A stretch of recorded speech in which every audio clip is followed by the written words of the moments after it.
नमस्कार, स्वागत है आप सभी का। आपके साथ मैं हूं मेघा कौशिक और आज 11 बजे का इंतजार पूरे राजस्थान को, सिर्फ 3 घंटे और 3 घंटे बाद पता चलेगा कि आखिर पूरे राजस्थान को क्या मिला है, चाहे वो पूर्वी एरिया हो, पश्चिमी एरिया हो, दक्षिणी भाग हो, क्योंकि हर जिला जो है वो कुछ कुछ मांग रखता है। क्या मांगे उनकी है, हर वर्ग के लिए अलग अलग मांगे हैं, चाहे वो महिलाओं के लिए हो, चाहे वो युवाओं के लिए हो, बेरोजगार के लिए हो। और इस बार जो सबसे ज्यादा खास देखने को मिल रहा है वो ये है कि कृषि बजट अलग से पेश होगा और ऐसे में किसानों की बहुत सारी आशाएं हैं, उम्मीदें हैं। अब वो उम्मीदों पर खरा बजट उतरता है या नहीं, क्योंकि महिलाएं मांगती हैं सुरक्षा और साथ ही साथ मांगती हैं कि उनके लिए रोजगार के अवसर और पैदा हो, सशक्तिकरण उनके लिए किया जाए।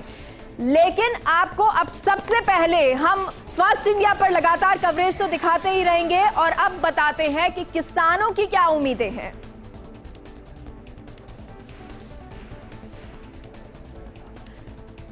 तो किसानों की उम्मीदें क्या इस बजट से रहने वाली है? जादूगर का पिटारा तैयार है? क्या विकास की बयार बहेगी? क्योंकि बहुत सारी उम्मीदें जो हैं वो इस बार लगाई जा रही हैं। अब ऐसे में क्या ऐलान किसके लिए होगा, क्या कुछ रहने वाला है? अन्नदाता की बात करें तो कॉमर्शियल बैंकों से लोन लेने वाले किसानों को राहत की उम्मीद है। वहीं अगर सेटलमेंट स्कीम के तहत किसानों की ऋण माफी कर सकती है सरकार, बजट में ये घोषणा हो सकती है। बजट में ब्याज मुक्त फसली ऋण का आवंटन बढ़ने की संभावना है। तो वहीं किसान कर रही हैं एमएसपी के गारंटी दिए जाने की मांग, क्योंकि एमएसपी को लेकर जब फर्स्ट इंडिया ने भी किसानों से बातचीत की थी तब उसमें उन्होंने कहा था कि एमएसपी की गारंटी दिए जाने की मांग हमारी है। और अब इस बजट में क्या ये रहता है ये देखना होगा। ग्राम स्तर पर उपज भंडारण के लिए गोदाम बनाए जाने की मांग है, क्योंकि कृषि बजट जो है वो अलग से अब पेश होने वाला है। आज पहली बार राजस्थान में ऐसा होगा, राजस्थान के इतिहास में पहली बार ऐसा होगा जब कृषि बजट आएगा। तो ऐसी बहुत सारी मांगे, उम्मीदें, आशाएं हैं। किसानों को उम्मीद है खाद बीज की पर्याप्त उपलब्धता देगी सरकार। कृषि प्रसंस्करण यूनिट की शुरुआत संचालन के लिए अनुदान संभव है। तो वहीं जैविक खेती को बढ़ावा देने के लिए लुभावनी घोषणाओं की उम्मीद भी है। और खासतौर पर अगर देखें तो जैविक खेती की बात जो कई लंबे समय से की जा रही थी कि जैविक खेती को अब बढ़ावा देना चाहिए। अब अगर जैविक खेती सरकार चाहती है कि उसको बढ़ावा मिले तो ऐसे में बहुत सारी घोषणाएं उसके लिए हो सकती है, लुभावनी घोषणाएं ये हो सकती हैं और उम्मीद यही की जा रही है। सूक्ष्म सिंचाई संयंत्र जल संरक्षण को बढ़ावा देने के लिए उपाय होंगे, क्योंकि सिंचाई की अगर बात करें पश्चिमी एरिया राजस्थान का, ये वो एरिया जो चाहता है कि सिंचाई के क्षेत्र में बहुत ज्यादा उसको उम्मीदें हो, बजट हो, उसको लेकर ये जो बजट है ये आपको बता रहे हैं क्या क्या उम्मीदें रहने वाली हैं। लेकिन साथ ही साथ रिपोर्टर्स हमारे साथ लगातार जुड़ रहे हैं। उन रिपोर्टर्स से भी हम जानेंगे कि क्या कुछ उनका शहर, क्या कुछ उनके शहर को दरकार है इस बजट से। अभी फिलहाल हम आपको बता रहे हैं किसानों के लिए कि किसानों की उम्मीद क्या है। पशुपालकों के दुधारू पशु खरीद के लिए ऋण देने की पेशकश है, क्योंकि अभी सब्सिडी की मांग भी की जा रही है किसानों की तरफ से। सिंचाई के लिए पर्याप्त पानी मिले, सरकार ठोस योजनाएं बनाए। सिंचाई की बात जैसा कि अभी कह भी रहे थे कि पश्चिमी इलाका जो है, श्री गंगानगर जो है, ये वो इलाका है जहां पर सिंचाई अच्छे से होती है, लेकिन उसके लिए पानी पर्याप्त हो ये बहुत जरूरी है और इसके लिए कोशिशें यही की जा रही हैं। अब बजट में ये घोषणा होती है या नहीं, अब क्योंकि गहलोत सरकार जो है, मुख्यमंत्री जो है, वो कह रहे हैं कि इस बार जो है बहुत सारी घोषणाएं होंगी, खुश किया जाएगा। तो सिंचाई के लिए जो पर्याप्त पानी मिले ये योजना आती है या ये जो बजट में पास होता है ये देखना होगा। किसानों को बाजार से सस्ता सब्सिडी,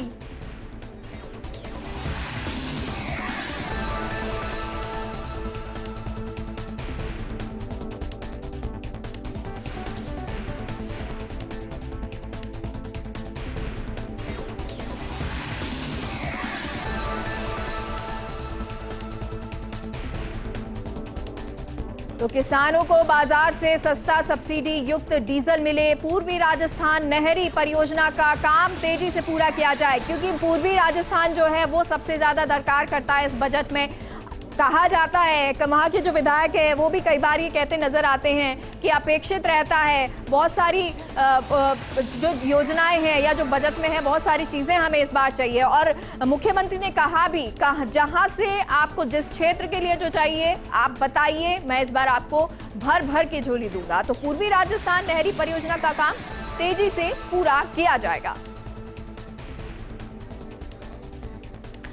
अब जब बजट 11 बजे पेश होगा, इस बजट में क्या कुछ खास रहेगा, चाहे वो किसान हो, महिला हो, बेरोजगार हो, बुजुर्ग हो, विधवा हो, या फिर जो अलग अलग क्षेत्र है उद्यमियों के लिए। कोरोना काल वो रहा है जब वो अब ये उम्मीद करते हैं कि उनके लिए बहुत कुछ खास आए, उनके स्तर जो उनके क्षेत्र है, सेक्टर है जो अब गिर चुका था कोरोना काल की वजह से, वो एक बार फिर से उठे, उसके लिए सरकार कुछ करे, ये दरकार है। अब क्या कुछ निकलता है गहलोत के पिटारे में से ये देखना होगा, लेकिन फर्स्ट इंडिया पर लगातार हम आपको कवरेज दिखाते रहेंगे। तो आज इंतजार सभी को 11 बजने का, 11 बजे जब मुख्यमंत्री अशोक गहलोत बजट का पिटारा खोलेंगे, घोषणाएं करेंगे अलग अलग क्षेत्र के लिए, अलग अलग वर्ग के लिए।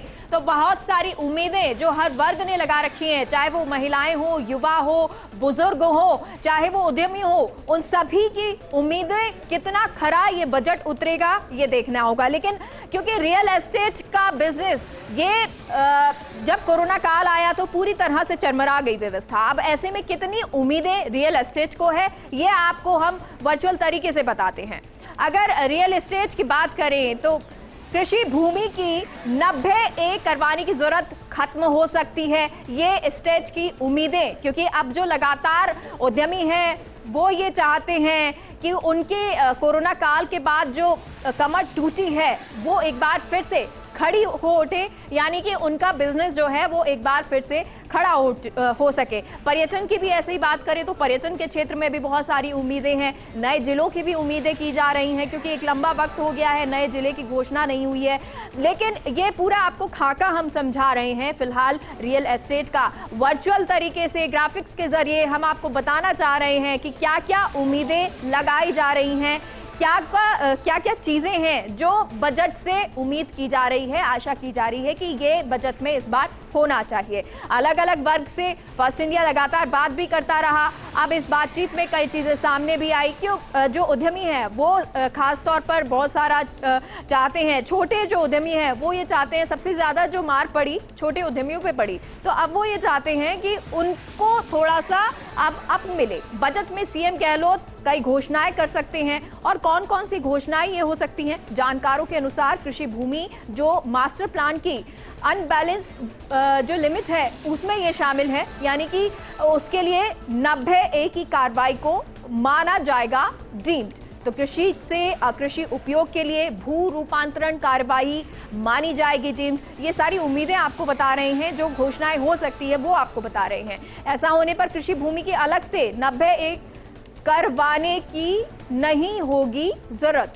तो इस सीमा में आने वाली समस्त भूमि संबंधित निकाय में हो जाएगी समर्पित। मास्टर प्लान या जोनल प्लान की सड़कों का निर्माण आसान हो सकेगा, क्योंकि सड़कों को लेकर भी हो सकता है कि बहुत सारी घोषणाएं हो जाएं। रोड नेटवर्क मजबूत होने से बाहरी इलाकों की जमीनों की उपयोगिता बढ़ेगी, और ये बात मुख्यमंत्री गहलोत भी कह चुके हैं कि मेरे दिमाग में बहुत कुछ है कि सड़कें जो हैं उनको बेहतर बनाया जाए। 90A डीम्ड माने जाने वाले लोग सीधे अपने भूखंड का पट्टा ले सकेंगे। क्या फायदा उनको होगा? मास्टर प्लान में दर्शाई जन सुविधा की भूमि जुटाने लैंड पूलिंग से आसान होगा, क्योंकि अब अगर ये काम होता है, सड़कों का निर्माण होता है, इसको लेकर जैसा कि आपको बताया भी कि मुख्यमंत्री कह रहे थे कि अगर ये सड़कें बनती हैं तो और बेहतर चीजें होंगी, निवेश भी ज्यादा होंगे। इसके लिए लगातार काम भी मुख्यमंत्री अशोक गहलोत कर रहे हैं, राजस्थान सरकार कर रही है। लेकिन एक एक वर्ग, एक एक क्षेत्र क्या उम्मीदें रखता है, वो उम्मीदें हम आपको बता रहे हैं। भू राजस्व अधिनियम, नगर सुधार न्यास अधिनियम, नगर पालिका प्राधिकरण अधिनियम में बदलाव किया जाएगा। संशोधन विधेयक विधानसभा के इसी सत्र में पेश किया जा सकता है। संशोधन विधेयक भी हो सकता है। 90A की लंबी प्रक्रिया में लगने वाले वक्त की बचत होगी। कैसे बचत होगी ये भी आपको बता रहे हैं। प्रदेश में विभिन्न सेक्टर्स में निवेश करना पहले से आसान होगा और इसके लिए निवेश के लिए बहुत सारी चीजें खोलना शुरू भी कर दिया है। पिछली गहलोत सरकार में ही जोड़ी गई थी 90A की धारा और अब इस पे और भी काम होगा। भू कारोबारियों में तब चर्चित धारा 90B को खत्म किया था और उसके बाद 90A को जोड़ दिया गया था। तो किस तरह से ये उम्मीदें हैं ये आपको बता रहे हैं। अब बात करते हैं MSME की, उससे क्या उम्मीदें हैं, क्या जरूरत है, कैसे फायदा होगा, ये आपको वर्चुअल तरीके से ग्राफिक्स के जरिए हम आपको समझाते हैं। MSME की बात करते हैं, क्या जरूरत है, उद्योगों को समय सीमा में भू आवंटन, भू परिवर्तन करना, ये जरूरत जो MSME की जरूरत क्यों पड़ती, उसको लेकर उद्योगों को समय सीमा में भू आवंटन और भू परिवर्तन करना, नए औद्योगिक क्षेत्र विकसित करना, क्योंकि जितना ये कोशिश की जा रही है और मुख्यमंत्री गहलोत जो है इसके लिए लगातार गतिशील भी है, इसके लिए लगातार कार्य भी कर रहे हैं। निजी औद्योगिक पार्क MSME क्लस्टर को बढ़ावा देना, उसके लिए कोशिश की जा रही है कि क्लस्टर को बढ़ावा दिया जाए और इसके लिए लगातार निवेश जो है वो आता जाए। बेरोजगार युवाओं को सूक्ष्म उद्योग स्थापित करने में सहयोग करना, क्योंकि अब फोकस यही है कि खुद का जो काम है वो लोग करें, युवा करें, बेरोजगार ना रहें। MSME इकाइयों को बाजार विपणन में सहायता करना, ये काम जो है MSME की जरूरत और साथ ही साथ उससे क्या फायदा होगा। ट्रस्ट सेक्टर पर फोकस करना, बहुत सारे सेक्टर हैं जिस पर फोकस किया जा रहा है। सीएम की तरफ से, सरकार की तरफ से गुणवत्ता सुधार के साथ अनुसंधान और विकास को बढ़ावा देना, यानी कि विकास को बढ़ावा देने के लिए ये सारे काम किए जाएंगे। किस तरह से किए जाएंगे, बीमार इकाइयों के उत्थान के लिए मदद, और अगर आप कोरोना काल की बात कर ले तो उस काल में जो ये इकाइयां हैं वो बुरी तरह से धराशायी हो गई, उसको फिर से उठाने की कोशिश जो है वो की जाएगी और उसके लिए मदद जो है MSME की तरफ से, क्योंकि ये जरूरत आपको समझा रहे हैं कि ये बीमार इकाइयां कैसे उत्थान के लिए मदद होगी, कैसे इनके लिए काम किया जाएगा। चाहे छोटे उद्यमियों की, जैसे कि हमने बात भी की, ये छोटे उद्यमी जो हैं वो ये चाहते हैं कि उनको ज्यादा बूम मिले, उनको सरकार की तरफ से सहायता मिले। तो इस बार उनको उम्मीद भी यही है कि उनको सहायता, उनको जो सरकार है वो उठाने की कोशिश करेगी, उनके लिए सहायता करेगी।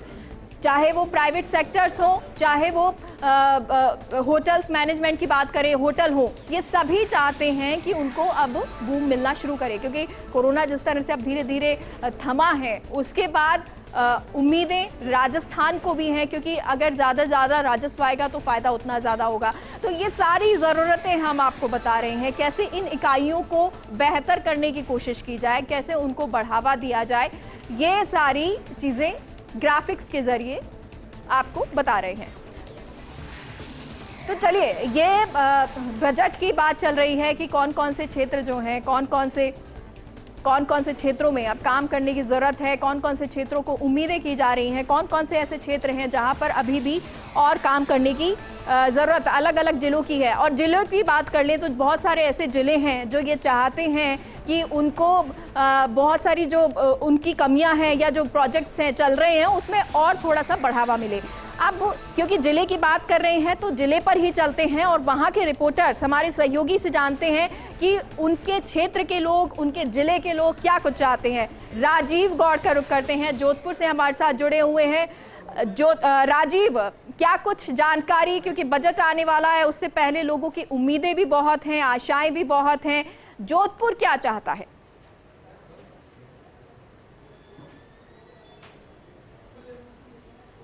देखिए मेघा, आपने बिल्कुल ठीक कहा, इस बजट से काफ़ी उम्मीदें हैं। कोरोना के बाद में इस जो पहली बार पूरे देश के अंदर कोई स्टेट होगा जहां पर कृषि बजट पेश किया जा रहा है, सबसे ज़्यादा उम्मीदें जोधपुर को है। मुख्यमंत्री अशोक गहलोत जोधपुर से आते हैं, यहाँ का लाडला, जब अब तीसरी बार मुख्यमंत्री है और जब बजट पेश करने जा रहे हैं तो निश्चित रूप से एक एक व्यक्ति को यहाँ पर खुशी है। बात उम्मीदों की कर लेते हैं। जोधपुर संभाग जो है, जोधपुर मुख्यालय है, 6 जिले यहाँ पर आते हैं।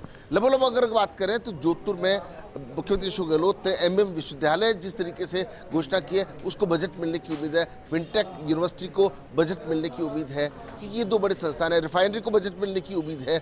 उसके अलावा अगर चिकित्सा क्षेत्र की बात करें तो पश्चिमी राजस्थान में लगातार हृदय रोगी बढ़ रहे हैं, तो ऐसे में अलग से हार्ट सेंटर खोला जा सकता है या जो कैथ लैब की जो है उसका विस्तार किया जा सकता है। लगातार एक्सीडेंट्स होते हैं तो जो शव जहाँ पे पोस्टमार्टम होते हैं वहाँ पे 5 की ही व्यवस्था है। ऐसे कई शव कतारों में लगे रहते हैं, तो जो मोर्चरी है उसका विस्तार हो सकता है। अगर बात करें हैंडीक्राफ्ट एक्सपोर्ट की, ग्वारगम की, तो मंडियों का जो टैक्स की बात करें या फिर जो मंडियों में जो सब डिवीजन कानून लागू होना चाहिए उसकी बात करें, तो लगता है कि कहीं ना कहीं खूब सारे इश्यूज है। यहाँ से चाहे जनप्रतिनिधि हैं और चाहे व्यापारी हैं, लघु उद्योग भारती है, जोधपुर इंडस्ट्री एसोसिएशन है, मरुदरा इंडस्ट्री एसोसिएशन है, यहाँ के चार्टर्ड अकाउंटेंट्स है, कंपनी सेक्रेटरीज है, इन सभी ने अपनी अपनी बात फर्स्ट इंडिया न्यूज़ के माध्यम से मुख्यमंत्री को भी बताई है। बजट में क्या उनको चाहिए, किस तरह से ऐसा प्लान हो कि पश्चिमी राजस्थान पर्यटन के क्षेत्र में, शिक्षा के क्षेत्र में, स्वास्थ्य के क्षेत्र में विकास भी करे और सुधार भी करे। और उसके अलावा किसानों को सबसे बड़ी उम्मीद है, क्योंकि जैविक खेती की आपने जिस तरीके से बात की है, यहाँ जिस तरीके से जैसलमेर के अंदर कोई सोच भी नहीं सकता था, धौरों पर जब खेती हो रही है तो खेती को कैसे विकसित किया जा सकता है। पश्चिमी राजस्थान के जो 6 जिले हैं, वो एक जो गुजरात का जो बॉर्डर लगता है, वो इधर जालोर और पाली साइड की बात करें, वो पूरा सेक्टर है भारत पाकिस्तान की सीमा से सटे जैसलमेर बाड़मेर की अपनी उम्मीदें हैं। और जोधपुर से ज़्यादा इसलिए उम्मीद है, मुख्यमंत्री यहाँ से प्रतिनिधित्व करते हैं, तो ऐसे में कई सारी उम्मीदें हैं। महिलाओं को खासतौर पर बात करें, पश्चिमी राजस्थान की जो महिलाएं हैं वो भी देख रही है। सामाजिक संगठन जो NGOs हैं जिन्होंने कोरोना काल में सरकार का साथ दिया है, उनको भी लगता है कुछ नियमों में सरलीकरण होगा। तो कुल मिलाकर के कहा जा सकता है लबोलबाब खनिज संपदा भी इस इलाके में है, नर्मदा नदी भी है, जोजी का रिवर फ्रंट है, उसमें सुधार की आवश्यकता है। तो कुल मिलाकर के जिस तरीके से उम्मीदें की जा रही है कि जनप्रतिनिधियों की जो मांग है वो इसमें पूरी होने की उम्मीद है। जी बिल्कुल। और क्योंकि देखिए राजीव, आपने कृषि की बात की कि ये वो इलाके हैं जहां पर अभी भी अगर कोई सोच ही नहीं सकता कि जैसलमेर जैसी जगह जो है वहां पर कृषि हो सकती है। बहुत सारी उम्मीदें और भी हैं जो कि आप बता रहे हैं, और ये अब देखना होगा कि क्या कुछ निकल के आता है पिटारे में से जादूगर के। रवि का रुख करते हैं, उदयपुर से रवि हमारे साथ जुड़े हुए हैं। रवि, उदयपुर की बात कर लेते हैं। उदयपुर में पर्यटन की बात करें, चाहे और विस्तार और प्रोजेक्ट्स की बात करें, क्या क्या उम्मीदें उदयपुर लगाकर बैठा है?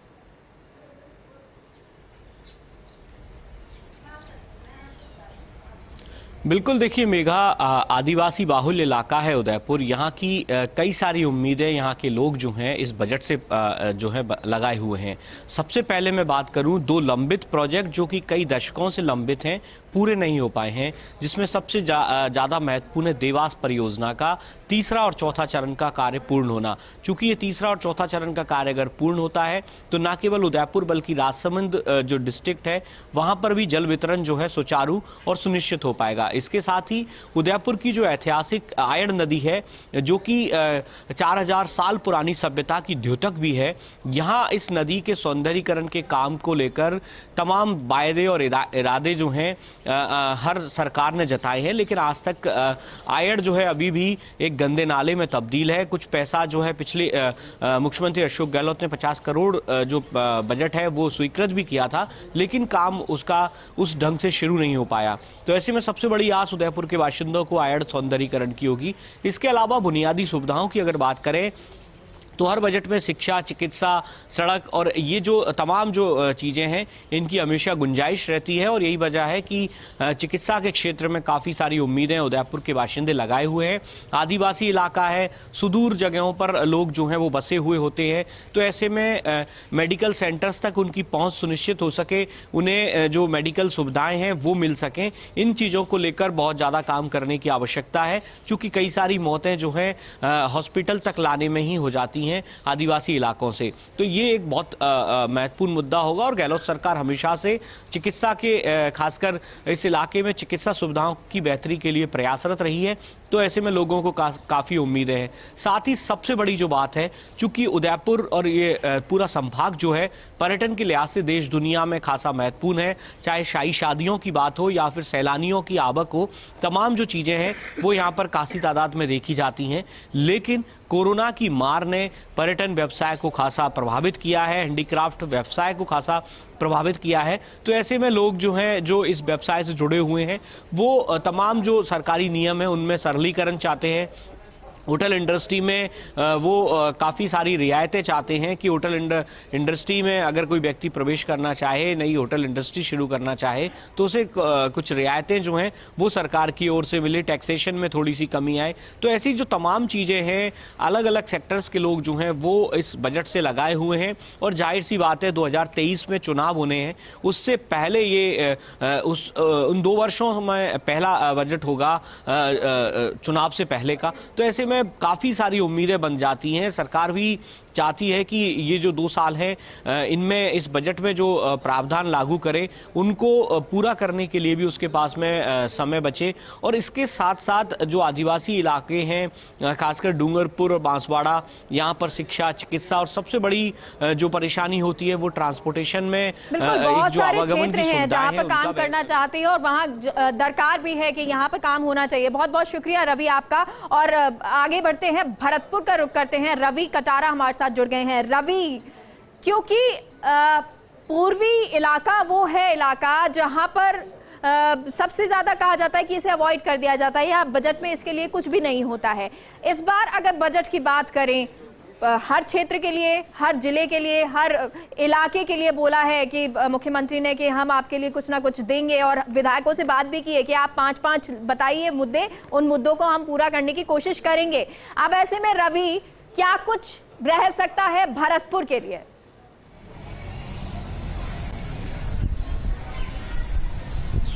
देखिए मेगा, मैं आपको बताना चाहूँगा कि भरतपुर को अवार्ड करने की बात की जाए तो इस बार मुख्यमंत्री जो अशोक गहलोत की सरकार में है, 3 मंत्री हैं, 2 कैबिनेट मंत्री हैं, 2 राज्य मंत्री हैं, तो ऐसे में 4 मंत्री हैं। अभी 5वां जो है नरवी विधायक जो है उनको देवनारायण बोर्ड का चेयरमैन बनाया गया। तो ऐसे में खासा दबदबा भरतपुर का है।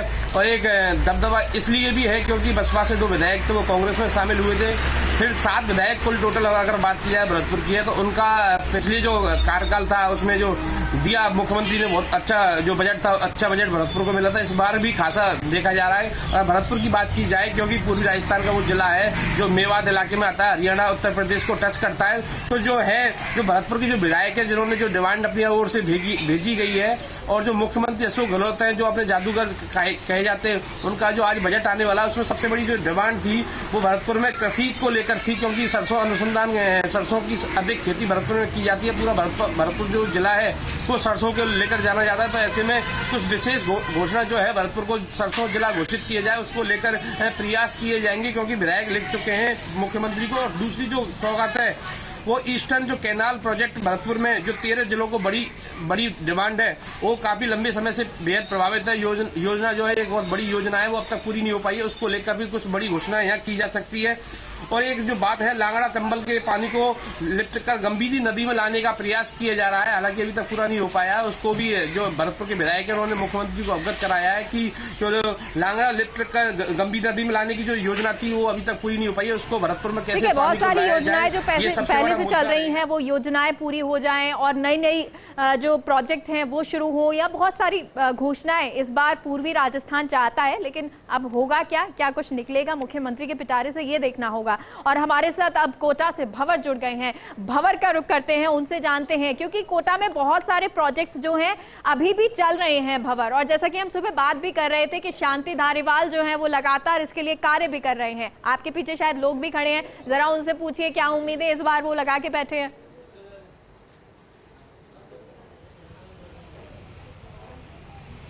देखिए, उम्मीदें यही है कि विकास का पहिया तो घूमेगा, साथ में विकास का दायरा कोटा के लिए फैलेगा और यूआईटी से अपग्रेड होकर कोटा डेवलपमेंट अथॉरिटी बनेगा। पुलिसिंग को लेकर बड़ी घोषणाएं होगी, साथ में बड़े प्रोजेक्ट को लेकर कुछ बड़े फंड्स का भी आवंटन होगा। लेकिन इसके अलावा मैं आपको कुछ युवाओं की आवाज़ पहुँचाने की कोशिश करता हूँ। और सबसे पहले मैं शुरुआत करता हूँ महिला शक्ति से, खासकर शिक्षित बेरोजगार और युवतियाँ क्या सोचती है इस बजट से? आज का जो यूथ है, चाहे लड़का हो या लड़की हो, हर कोई आगे बढ़ना चाहता है, एजुकेटेड होना चाहता है, प्रोफेशनली डेवलप होना चाहता है, कम्प्लीटली एजुकेटेड होना चाहता है। जिसके लिए बच्चे पढ़ाई तो कर रहे हैं लेकिन सिर्फ पढ़े जा रहे हैं। उन्हें आगे फ्यूचर डिसाइड नहीं है कि उन्हें आगे पढ़ाई करने के बाद करना क्या है।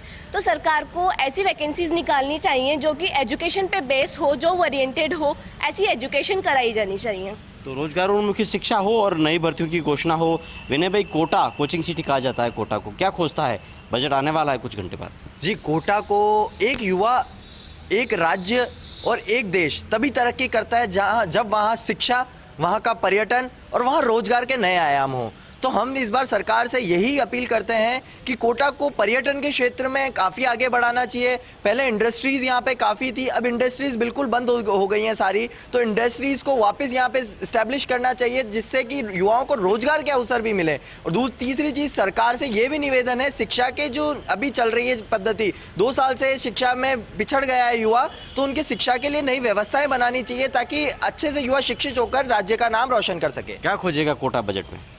कोटा बजट में शिक्षा के क्षेत्र में जो गत दिनों में जो भी हुआ है उसमें सुधार करके और कोविड के दौरान जो भी कमियां रही है उनको दूर करके और अच्छी शिक्षा नीति का पुनर्गठन युवाओं की क्या आवाज मुख्यमंत्री तक पहुंचाना चाहते हैं? अभी बजट पेश नहीं हुआ है, होने वाला है। शिक्षा संस्थानों में खास तौर पे उनको ध्यान देना चाहिए, क्योंकि शिक्षा संस्थान एंड बहुत सी ऐसी संस्थानें होती है जिसमें क्या है कि सरकार का उनमें मतलब प्रभाव नहीं है, मतलब तो बहुत से मतलब वो कमियां होती है। तो देखिए, शिक्षा का स्तर ऊंचा उठाने की आवश्यकता है, शिक्षा को रोजगारोन्मुखी बनाने की आवश्यकता है, नई भर्तियों की घोषणा की उम्मीद की जा रही है। संविदाकर्मी बड़ी आस के साथ, बड़ी उम्मीद के साथ इस बजट की सारी घोषणाओं को देखने जा रहे हैं। लेकिन देखिए, कोटा की एक बड़ी विडंबना यह है कि बूंदी तक तो टूरिस्ट आता है, लेकिन कोटा में बाग होने के बावजूद, वन होने के बावजूद, नदियाँ और प्राकृतिक रूप से वैविध्य होने के बावजूद भी यहाँ टूरिस्ट नहीं आ पाता है। हेरिटेज भी यहाँ पर ठीक ठाक स्थिति में मौजूद हैं।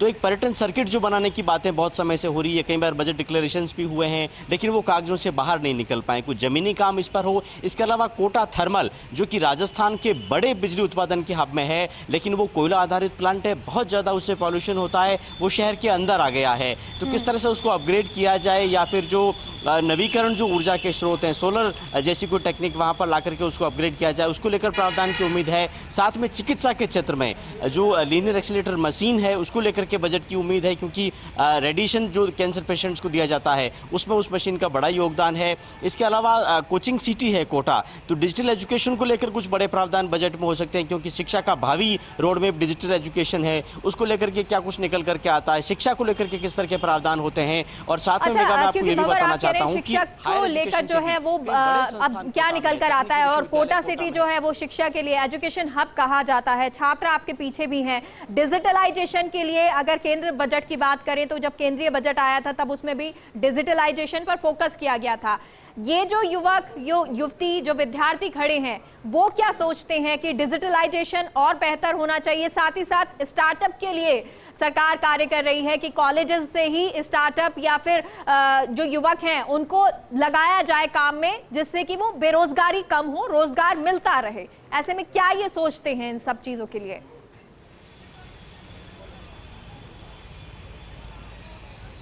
देखिए, जिन विद्यार्थियों से हमने अभी आपकी बात कराई उनका भी यही कहना था कि स्कूल के अंतिम दिनों में, यानी 10वीं 12वीं से लेकर के और कॉलेज के शुरुआती दिनों में, यानी ग्रेजुएशन से पहले ही शिक्षा को इस तरह से डिजाइन किया जाए, ऐसे पाठ्यक्रम बनाए जाएं कि उसके बाद युवा बेरोजगार नहीं रहे, शिक्षा को रोजगार से जोड़ा जा सके, क्योंकि देश में एक बड़ी तादाद शिक्षित बेरोजगारों की भी है। मैं फिर से आपको इन युवाओं के पास लेकर चलने की कोशिश करता हूँ। विनय भाई, केंद्र सरकार का जो बजट आया था कुछ दिनों पहले, वो तो एक तरह से उसको डिजिटल बजट ही कहा जा रहा है। तो डिजिटल एजुकेशन के मायने से बजट में क्या कुछ आप ढूंढ रहे हैं, और खासकर जो एजुकेशन पॉलिसीज हैं उनमें किस तरह के बदलावों की आप उम्मीद कर रहे हैं जिसकी घोषणा बजट में हो सकती है? जी, एजुकेशन पॉलिसीज में इस तरह से सरकार को करना चाहिए कि जॉब ओरिएंटेड कोर्सेज भी शामिल करने चाहिए कोर्सेज में। अब यहाँ पे बीएससी, एमए, बीए सब विद्यार्थी कर लेता है, मगर फिर भी उसको नौकरी के अवसर नहीं मिलते हैं। तो सरकार को जॉब ओरिएंटेड कोर्सेज पे ज़्यादा फोकस करना चाहिए इन कोर्सेज के साथ। दूसरी चीज़ जो आपने कहा कि डिजिटली, तो अभी हम लोग डिजिटली इंडिया इतना आगे नहीं बढ़ा है कि विद्यार्थी डिजिटली पढ़ सके, कर सके। पहले तो देखिए, कुछ और युवा मेरे साथ जुड़े, उनसे भी आपको जोड़ने की कोशिश करता हूँ। बजट आने वाला है राजस्थान का, बतौर युवा क्या खोज रहे हैं बजट में? बजट में कोई भी जो गरीब बच्चे होते हैं वो पढ़ नहीं पाते ऑलमोस्टली, तो उनको ज़्यादा से ज़्यादा या तो स्कॉलरशिप्स प्रोवाइड कराया जाए, या फिर जो अनएम्प्लॉयमेंट है उनको ज़्यादा से ज़्यादा जॉब्स प्रोवाइड कर पाए, ताकि वो भी अच्छे से एजुकेशन कर पाए। आपको लगता है, क्योंकि कहा जा रहा है कि ऐसा बजट होगा, कि ऐसा बजट आज तक भी नहीं आया है, तो कुछ नई भर्तियों की घोषणा की उम्मीद लगा के बैठे हैं आप? उम्मीद हर युवा कर रहा है कि वो बेरोजगारी ख़त्म हो पाए और जो भी बेरोजगार हैं उन्हें जॉब मिल पाए। तो सरकार को इतना तो करना चाहिए कि वो स्किल डेवलपमेंट पे ध्यान दे, थ्योरेटिकल ज़्यादा ध्यान ना देकर प्रैक्टिकली भी ध्यान दे, इंफ्रास्ट्रक्चर पर ध्यान दे। तो देखिए, कौशल दक्षता प्रशिक्षण से शिक्षा जुड़े ऐसी कोई घोषणाएं बजट में हो, और जैसा मैंने बताया आपको, टूरिज्म के लिहाज से कोटा उम्मीदें कर रहा है कि कुछ बड़ी घोषणाएं देखने को मिलेगी। और कोटा चूंकि यहाँ नदियों की प्रचुरता है, चंबल, परवन, पार्वती, काली सिंध, आहू नदी जोड़ो परियोजना का भी कोटा एक बड़ा हिस्सा है, तो उसको लेकर भी कोई बड़ी घोषणा, जो कि पूर्वी ईस्टर्न कैनाल प्रोजेक्ट जो है, पूर्वी नहर परियोजना, उसको लेकर भी कुछ बड़ी घोषणाओं की कोटा उम्मीद कर रहा है। क्योंकि मुख्यमंत्री अशोक गहलोत, देखिए मेगा, मैं एक महत्वपूर्ण बात कहना चाहता हूँ, पहले ये बात कह चुके हैं कि जो पूर्वी नहर परियोजना है, जो कि राजस्थान के करीब 1/3 हिस्से में पानी की आपूर्ति, चलिए, तो चाहे आप बात कर लीजिए, नहरों की बात कर लीजिए, चाहे पर्यटन की बात कर लीजिए, शिक्षा के लिए और रोजगार के लिए, तो देखिए आप राजस्थान के किसी भी क्षेत्र में चले जाइए, हर युवा की यही उम्मीद है कि इस बार जो है बजट में नौकरियां आएंगी, और नौकरियों की दरकार इस बार युवाओं को है भी। अजमेर का रुख करते हैं, शुभम हमारे साथ जुड़े हुए हैं। शुभम, अजमेर के युवाओं को, अजमेर के लोगों को पर्यटन के क्षेत्र में, विकास के क्षेत्र में, शिक्षा के क्षेत्र में, चिकित्सा के क्षेत्र में क्या कुछ दरकार?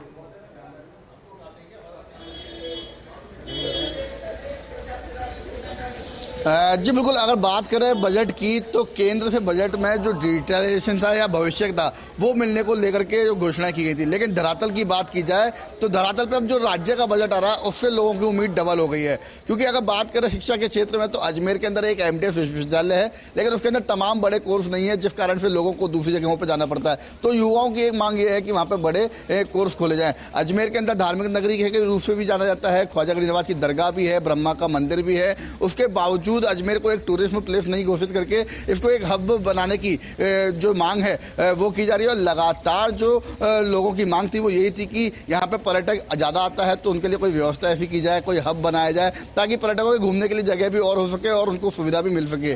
वहीं अगर पानी की बात करें, तो बीसलपुर अजमेर की एकमात्र लाइफलाइन है, जहां पर पानी की सप्लाई, जहां पानी की सप्लाई अजमेर को होती है। हालांकि पानी की सप्लाई में थोड़ा सा टाइम लगता है, कहीं पे 1 दिन में होती है, कहीं पे 2 दिन में होती है, लेकिन वो जो बीसलपुर बांध है वो खाली बारिश के ऊपर टिका हुआ है कि बारिश होगी तो ही उसमें पानी आएगा और अजमेर की सप्लाई होगी। तो उसके लिए भी कोई लोगों की डिमांड है। हमारे साथ एक कांग्रेस नेता नौरत गुजर जी जुड़े हुए हैं। साहब, आप छात्र नेता से लेकर के अब यहाँ तक पहुंचे, किसान भी हैं, तो बजट को बहुत अच्छे से जानते हैं, तो किस तरीके से उम्मीदें करते हैं अजमेर? देखिए, पूरी तरह से राजस्थान के यशस्वी मुख्यमंत्री जी, मुझे पूरी उम्मीद है, और मुझे ही नहीं, विपक्ष के जो विधायक है और विपक्ष की जो आम जनता है, तो तमाम लोग हैं, वो भी उनकी प्रतिभा को जानते हैं। सम्माननीय मुख्यमंत्री जी का जो विजन है वो आम जनता पर आधारित बजट होगा। ठीक है, और जो बजट आपने देखा कि उससे बहुत सारी उम्मीदें भी हैं और फोकस भी मुख्यमंत्री गहलोत का आम बजट को लेकर है कि जो लोगों के लिए बजट आए वो हर वर्ग के लिए बेहतर हो, बेहतर करने की वो कोशिश कर रहे हैं। शुभम, फिलहाल आपको रोकना चाहेंगे, दिल्ली से न्यूज एडिटर आदिति नागर हमारे साथ जुड़ गई हैं। आदिति, बजट आने वाला है, बहुत ज्यादा समय अब रहा नहीं है, 11 बजे बजट पढ़ना शुरू कर देंगे मुख्यमंत्री अशोक गहलोत। बहुत सारी उम्मीदों की हम बातचीत भी कर रहे हैं, बहुत सारे वर्ग हैं, जिलों जिले वार जा रहे हैं, तो बहुत सारे लोग बहुत सारी बातें कह रहे हैं। अदिति, सुन रही हैं आप? सुन पा रही हैं? देखिए, साल में ये एक ऐसा मौका होता है, बिल्कुल प्रीति, साल में कि ऐसा मौका होता है एक बार जब जनता बहुत कुछ उम्मीद करती है सूबे के मुखिया से। और ऐसा ही नहीं, अगर देश के प्रधानमंत्री भी जब बजट पेश करते हैं साल में, या फिर फाइनेंस मिनिस्टर पेश करते हैं, तब यही होता है कि क्या कुछ सौगात आएगी। क्योंकि साल भर में जिस जिस चीज से आम जनता जूझती है, साल भर में चाहे वो युवा हो, महिलाएं हो, पेट्रोल महंगाई, बेरोजगारी, तमाम चीजों से सब आप साल भर जूझते हो, तो आप उस सूबे के मुखिया की तरफ उस उम्मीद से देखते हो, जैसे एक छोटा बच्चा अपने पिताजी की तरफ उम्मीद से देखता है जब वो घर लौटते हैं या फिर उसका जन्मदिन होता है। बहरहाल आज 11 बजे मुख्यमंत्री अशोक गहलोत अपना बजट पढ़ने वाले हैं। ये बजट बहुत ज्यादा महत्वपूर्ण दोनों तरीके से है। पहला कि कांग्रेस हो या खुद मुख्यमंत्री हो, एक बार बार बार कह चुके हैं कि 3 साल गुजर गए हैं और 3 साल में कभी भी मेरी सरकार में मैंने एंटी इनकम्बेंसी नहीं देखी, जबकि सरकार में बहुत उतार चढ़ाव रहे, चाहे पॉलिटिकल हो, चाहे फिर वो देश में महामारी के चलते हो, चाहे वो पेट्रोल के बढ़ते दाम हो, और देश में महामारी के चलते युवाओं की नौकरी गई हो और वो घर बैठ गए हो। ये तमाम चीजों से जूझ रहे हैं, लेकिन एंटी इनकम्बेंसी नहीं हुई। अब मुख्यमंत्री अशोक गहलोत ने इस पूरे बजट को बनाते हुए क्या क्या चीजों का ध्यान रखा है? पहला कि देश में साल भर तक किसान सड़क पे बैठा, और किसानों की भारी नाराजगी केंद्र सरकार या उनकी उस पर्टिकुलर 3 साल के जो काले कानून थे 3 उसको लेकर है। तो ऐसे में राजस्थान भी वैसा कृषि राज्य है और वहां पर भी बहुत सारे किसान आते हैं जो धरने पर बैठे थे। तो बार बार ये कहा जा रहा है, हमने अपने साथियों को भी सुना, हमने बहुत सारे लेख भी पढ़े जिसमें ये कहा जा रहा है कि कृषि कानून कृषि की बेहतरी के लिए, किसानों के बेहतरी के लिए बहुत कुछ होने वाला है इस बजट में। तो ये देखना होगा क्या कुछ निकल कर आता है। इसकी बहुत बारीकी हमने अपने सभी लोगों से सुनी, क्योंकि बहुत सारी ऐसी चीजें हैं जिसमें चाहे कर्ज माफी भी सबसे पहला ऐसा मुद्दा था जो राजस्थान में उस तरीके से उस लेवल पर पूरी कहा जाता है पूरा नहीं हुआ, सरकार के दावे हैं कि इतना हद तक हो गया। तो उसको लेकर भी आज खुलासा होगा कि कृषि उस सेक्टर में या किसानों के उस सेक्टर में क्या कुछ सौगात मिलती है। और ये जो राहत होगी कृषि किसानों को राहत, ये भी एक बहुत बड़ा पॉलिटिकल एंगल बनकर सामने आएगा, क्योंकि ये भी एक राजनीतिक जो है उस तरीके से भी इसको देखा जा सकता है। दूसरी बड़ी बात है कि प्रदेश में युवाओं को लेकर एक, चाहे वो रीट की परीक्षा का मुद्दा हुआ हो, चाहे वो आरएस की परीक्षा को लेकर अब मुद्दा चल रहा हो, तो युवाओं को लेकर, उनके रोजगार को लेकर और उनकी शिक्षा को लेकर तो इस बजट में उम्मीद यही जताई जा रही है। और मुख्यमंत्री अशोक गहलोत ने अपने ज्यादातर सभी विधायकों से जब बातचीत करते हैं तो वहां पर पहले भी बहुत बार ऐसा बजट आवंटन किया है जहां पे मेडिकल कॉलेजेस दिए हैं और भी सरकारी स्कूल कॉलेज का प्रावधान किया है। और इस बार भी आपको याद होगा जब चिंतन शिविर हाल ही में हुआ तब मुख्यमंत्री अशोक गहलोत ने टेबल बजा के कई बार अपने विधायकों से कहा बिल्कुल अदिति, और देखिए क्योंकि अब जब बजट आ रहा है और कहा भी जा रहा है राजस्थान विधानसभा चुनाव से पहले ये एक्टिव बजट है, ऐसे में इस एक्टिव बजट से कितना फायदा हो गया, क्या मायने इसके निकलते हैं, बहुत देखना होगा। और आपसे लगातार अपडेट हम लेते रहेंगे, लगातार आपसे जानते रहेंगे इस बजट के मायने क्या रहेंगे, इस बजट के आने से क्या कुछ फायदा लोगों को होगा, कितनी उम्मीदें लोगों की पूरी होंगी।